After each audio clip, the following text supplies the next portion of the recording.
దివాళీగా మార్చుకోవాలి అంటే మీరు చేయాల్సిన పని ఏంటంటే మీ పిల్లలకి క్రాకర్స్ ఇప్పించే ముందు ఒక్కటికి 10 సార్లు ఆలోచించండి.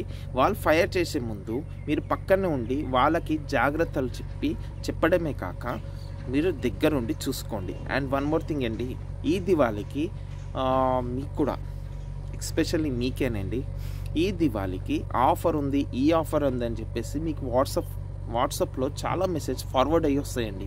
అలాంటి మెసేజ్లు అంటే ఏపీకే ఫైల్స్ కూడా మీకు వస్తూ ఉంటాయండి. ఆ ఏపీకే ఫైల్స్ మీద ఎప్పుడైతే క్లిక్ చేశారో అదొక్కసారి మీ ఫోన్లో ఇన్స్టాల్ అయ్యింది అనుకోండి, మీ ఫోన్ కూడా హ్యాక్కి గురవుతుందండి. ఇలాంటి చిన్న చిన్న మిస్టేక్స్ వల్ల మన ఫోన్ తెలియకుండానే హ్యాకర్స్ చేతిలో పెట్టేస్తాం. కాబట్టి మన పర్సనల్ డేటా, మనకు కావాల్సిన బ్యాంక్ అకౌంట్ డీటెయిల్స్ ఇవన్నీ కూడా వాళ్ళ చేతికి వెళ్ళిపోయినట్టేనండి. కాబట్టి ఎట్టి పరిస్థితుల్లో ఇలాంటి ఏపీకే ఫైల్స్ అనేది క్లిక్ చేయకండి.